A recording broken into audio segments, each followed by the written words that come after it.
Hello, ladies and gentlemen, Veterans Dedicated VA employees. Thank you so much for your support, and thank you once again for coming back to the channel to watch another video where we discuss VA disability. I'm Attorney Matthew Lang, aka Veteran Lang. I'm a VA accredited attorney. And in today's video, veterans, I want to move the focus into things that you can do to help your VA claim. And what I want to talk about is those common mistakes to avoid when filing your disability claims. So veterans, we know that filing a VA disability claim can be very complex. It can be a very daunting process. But mistakes in your application can lead to delays or even denials that make this process more complex and more daunting. And it can really hinder the benefits that you deserve. So by focusing on the common mistakes, it's my goal to help you navigate that system a little bit more effectively. Now, as always, I'll recommend you seek out representation and help to get you through these mistakes and have somebody by your side that understands the rules and regulations and can go to bat for you against the VA and help make the process that much easier for you. But if not, if you are one who wants to do it on your own, and that's totally fine, just keep in mind some of these common mistakes that I see that can help you along the way. So one of the most common errors I see veterans make is submitting incomplete forms. Incomplete forms can ultimately delay your claims, veterans. So the idea here is that each claim, whether it be a new claim, an original claim, an increased claim, whether it be a supplemental claim, whether it be a higher level review claim, a notice of disagreement to the Board of Veterans' Appeals, there's what's known as a prescribed form for each one of those claims. Now, some of those forms are a little bit more complicated than others. So let's just say the 526EZ, for example, the VA Form 21-526EZ. This is a document that's used for new claims, original claims, increased claims. So there's a lot of information on there. So I think at this point, it's easier to make a mistake on this form. You want to make sure that every section that's needed is filled out accurately. Now, you can probably get away with not filling out 9/10 of this form in many cases, but you want to make sure that you have, for example, your name and your identification information, your contact information, all filled out correctly. You want to make sure it's signed correctly. If it's an original claim, veterans, it's got to be by you. If it's a new or increased claim, your representative may be able to sign it for you. You've got to make sure that the conditions you listed are listed in the right spots. If you want secondary service connection, typically you want to make sure all that's identified correctly. Now the form's going to go into a lot of service information, so if it's your original claim, you may want to fill out a lot of that stuff to help the VA out. But just know that as long as you get that basic information in there, you're usually okay. If you say, for example, you forget to put in the conditions on the form, that's an incomplete claim. The VA won't be able to process that, and what's going to happen is a delay because they're not going to establish a claim for you. They're going to end up sending the form back and telling you need to fill out some forms. Maybe you forget the signature page, for example. The form's not then filled out completely. It's an incomplete form. You're going to find that that's going to delay your claim as well, as the VA is going to have to send everything back to you and go, hey, we need you to sign this. It's incomplete. So even though that form is very, very confusing at times, just make sure you get the main information in there. Now, I like to usually, on like claims for increases or other new claims after an original claim has been received, I don't typically have veterans in my practice fill out like the service information again and all the separation and retirement pay questions because it's already of record. So just keep in mind, make sure you got it signed right. Make sure you've got the claims that you want to address on there in the right boxes, and that you're identifying the theories of service you want, and you should be okay. We can even look at like the supplemental claim forms, the 20-0995. The VA a lot of times is going to look for identified new evidence, so don't forget to identify that new evidence. Now, VA should also keep in mind that it's not always just new evidence, but that form can be used to identify duty to assist errors for which the VA can't ignore, or I tend to use it for clear and unmistakable errors because there's no real form for that one. But the idea for that one is really the same. Make sure it's signed properly. Make sure you've got the issues that you want to appeal. Make sure you've got the right dates to the decisions that those issues came off of. Make sure you've identified the right evidence, or you submitted evidence with the form, so forth. So it's really that easy, just making sure that boxes are really filled out on the forms. Make sure you're not missing any of the crucial information to avoid delays there. Provide specifics when needed, essentially. Like I said, on an original claim, you're likely to want to provide your service history and all that other information. But that's the first mistake I usually see veterans is something doesn't get filled out right, it doesn't get signed, contentions don't get filled out right, a page is missing, that's crucial, some contact information is missing. Maybe on the appeal claims, your supplemental high-level reviews, board claims, you're missing dates or contentions, issues on the form, signatures again. So make sure you have all that. The other thing I see is omitting essential documentation with your claim, veterans. So you really want to gather necessary supporting documentation. Now, VA does have a duty to assist in going out and gathering things like service treatment records and medical records and so forth. But keep in mind that when it comes to these records, if you have any of these records like service treatment records or other medical records or any other buddy statements, lay evidence of some sort, personal statements that's in your possession you want to provide to help your claim out, don't forget to do so. Because the sooner you can get them to the VA, the sooner the VA should be able to process your claim.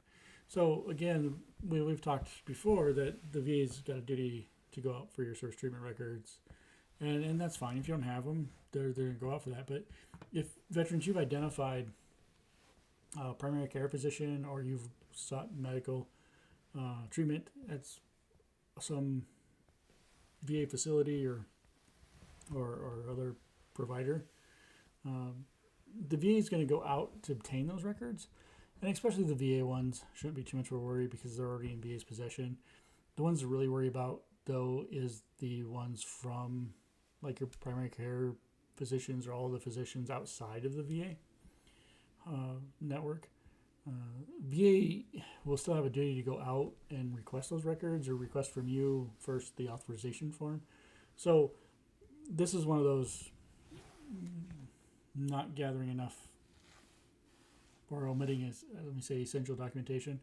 So if you're going to identify private treatment, as we call it, from physicians outside of the VA network, you're going to want to provide at least the minimum an authorization form. It's a VA form, 21-4142, because otherwise the VA is going to have to take time to send that to you, and that's got to come back to them, and then they can go out for their search. Many times, I recommend just gathering the information yourself, veterans, from your physicians, and submitting it if you can. Don't omit it from your applications because it just saves all those extra steps and can help keep your claim from being delayed. It's also helpful because the VA is only going to go out maybe a couple times, and if they get no response, they don't have to continue looking, and then ultimately your omitted evidence and documentation from your claim could cause a denial in the process. So just keep that in mind. If you've got records to provide, I would likely provide them. Again, VA is going to obtain most of your service stuff usually, unless you've got all the only copies out there by some weird chance. And I've seen that happen. So don't omit supporting evidence from your claim, preferably, if you don't want your claim to get drug out and delayed. That's my opinion. But again, everybody's facts, your cases are a little different. But that's one thing I see that is helpful, is don't omit information off your forms and don't omit the supporting documentation. That can help out. Always double check for accuracy, veterans. It's okay when you fill out something, form for the claim, or you go back and you double check everything you filled out. Make sure you covered everything. Make sure you got everything in there. Walk away for a minute. Take a small break. Come back. Look at it. Just make sure it's done. Maybe you didn't realize that you forgot something because you're going through it so quickly, and review it a couple, 3, 4 times even. Make sure it's all there. We don't want to delay your process. We don't want to get a potential denial just because of a typo or some simple mistake. And then when it comes to the submitting supporting documentation or evidence, try to be organized. Keep all the documents over the years nice and neat. Keep them filed away.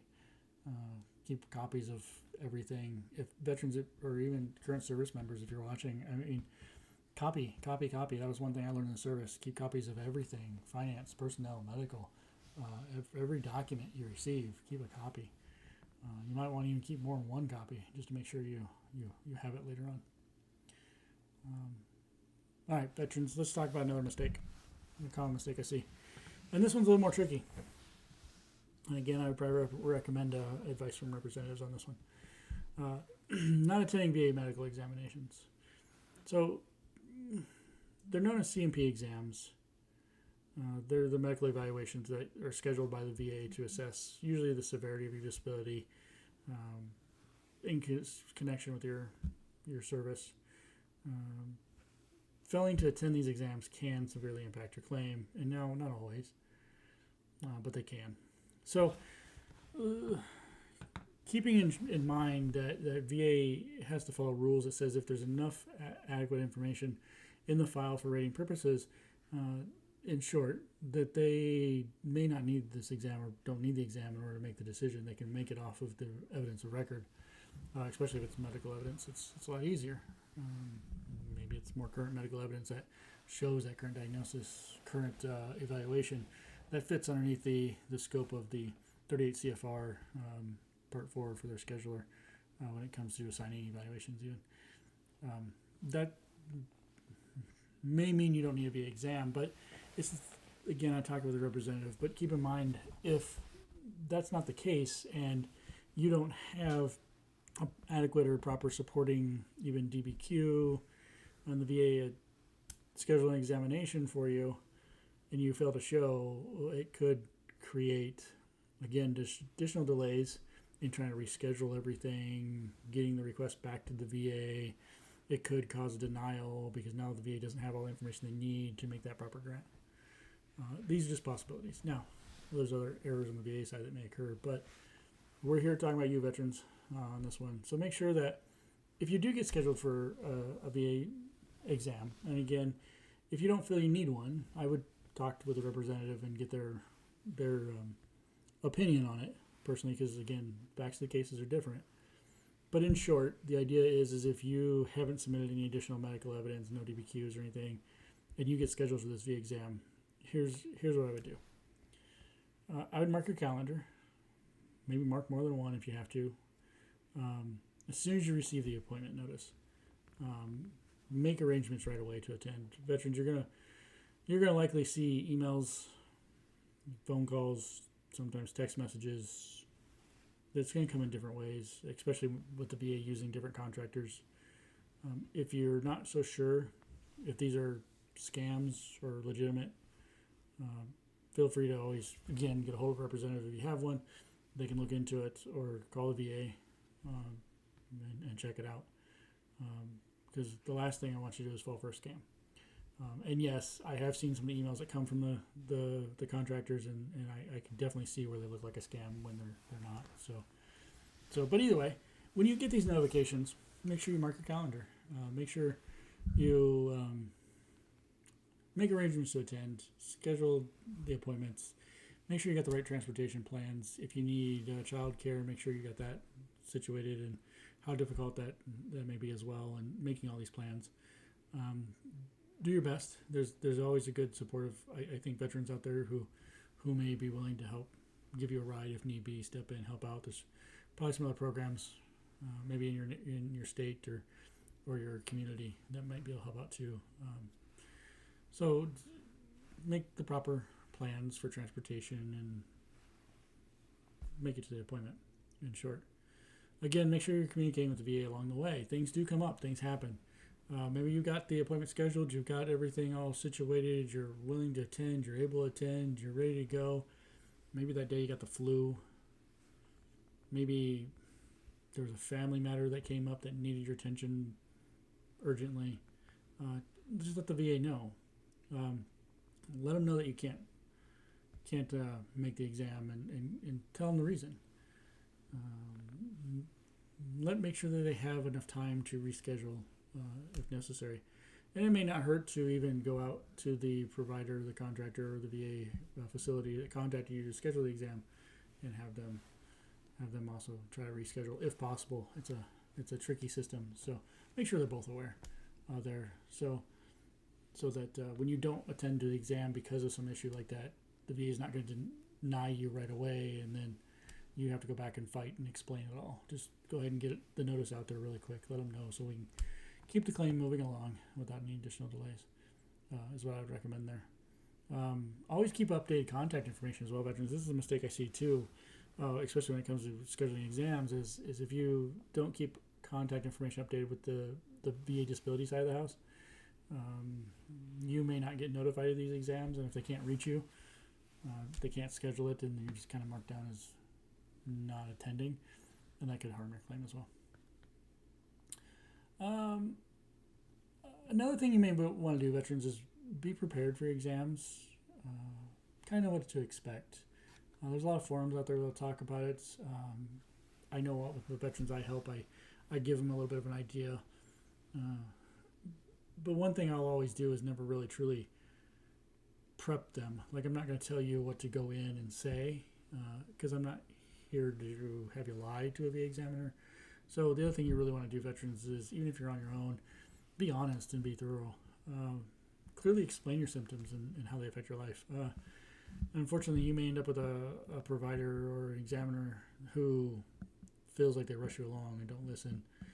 Now, keep in mind, you don't want to go on too many tangents and give way more information than they're asking for.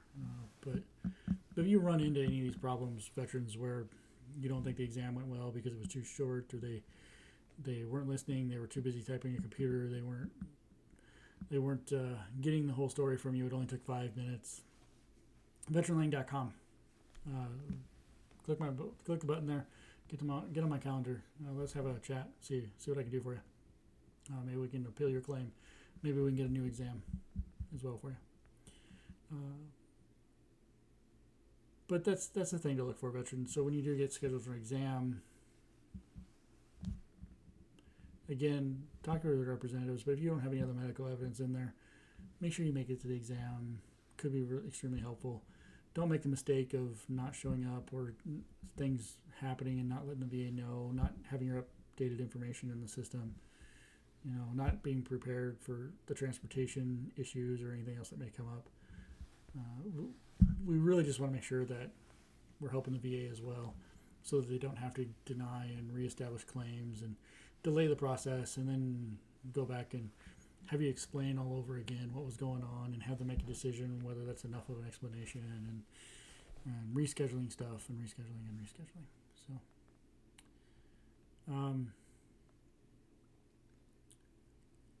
one other thing, veterans, that I find in a common mistake when you file your claims is that you fail to prove an easy element for the claim, especially in service connection.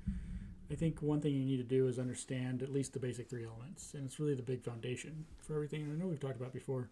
That's the current diagnosis, the in-service event, and the nexus. Now, you can go out and you can get all 3 of these yourself, probably pay extra to do so from legitimate companies, people who are not VA claim sharks, who are truly out there helping you out, looking through your records and not falsifying anything. But one thing veterans, I note that would be a common mistake is when you don't provide an in-service event, say on your application or personal statement or not. We can't have the VA just assuming, because they're not going likely they're not going to assume, and it's going to delay your claim. So if you were never seen in service, for example, for the condition, so you know it's not in your service treatment records, but maybe you self-treated, you sucked it up, you drove on, maybe it was your MOS that a duty you did, something created the condition you're claiming, or you feel that was the cause for it. Put it down on a personal statement or on that claim at the beginning. Send it. Give them that element. Don't let them imagine what was going on. Remember, they're working with just paper. They don't have you in front of them, so they have to figure out who you are and understand your story with just the paperwork in front of them. Other things that could be helpful too is if, like I said, when we talked about the documentation when it came to medical evidence and so forth, if you've been to a provider outside of the VA network or even in the VA network and you've got a diagnosis of the condition you're claiming, let the VA know that diagnosis is, say, there in those documents and who you've seen.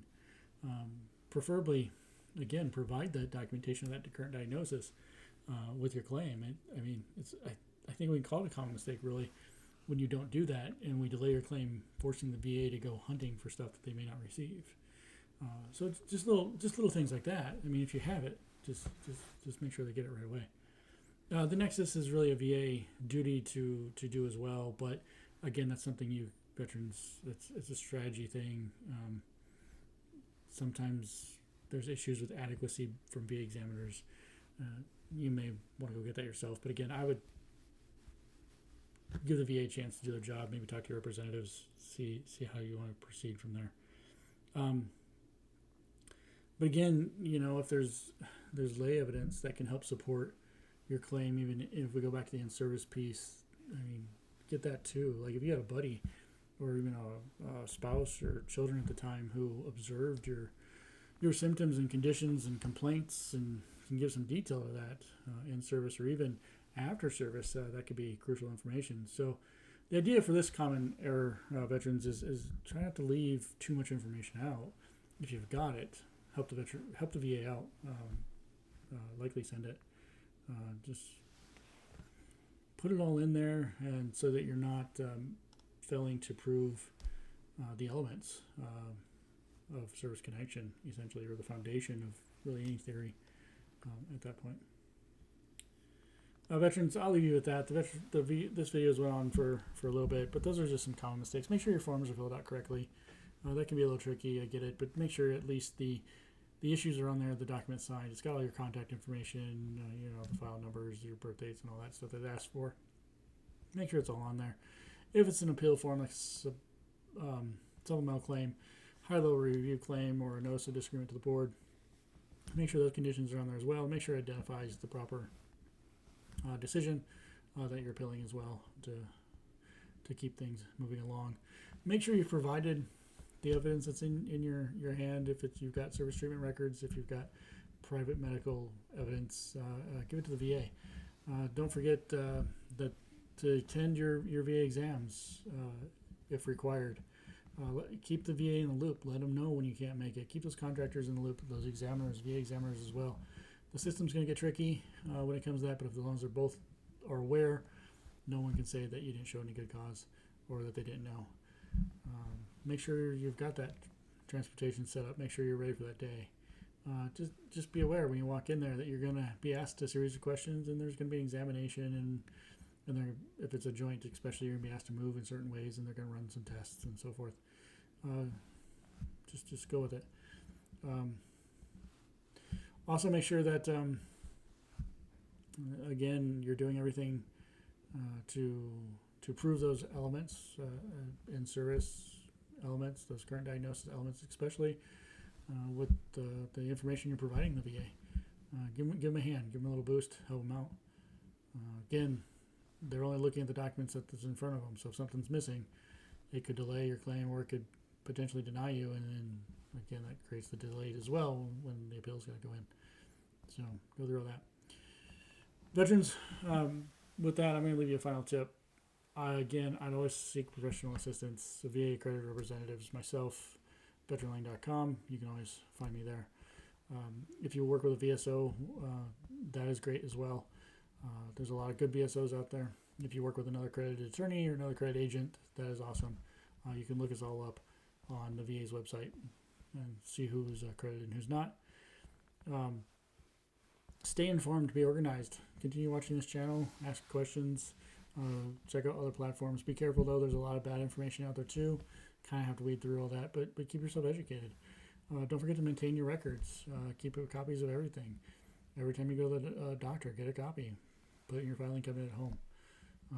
Scan it in your computer, wherever we file it now, right? If you're in service now, keep copies of everything. Every time you get a sick call, every time finance documents, personnel records, make sure you have a copy of it all. Sometimes things get lost along the way to the archives and then back to the VA. So be proactive. Make sure you follow up on a regular basis. And I'm not saying like every day. Things do take time, but follow up periodically. Maybe every 30 days or so, and see how things are going. If you see an issue, make sure you address it right away, especially if it's an exam issue or maybe your primary care physician who works outside the VA isn't providing records fast enough to the VA. Make sure you get those. Make sure you send them in. So, veterans, those are some tips for you. Just avoid these common mistakes. I think it can significantly improve your chances of success. It can definitely help you out. With that, thank you so much, everybody, for watching another video. I will see you in the next one. Thank you.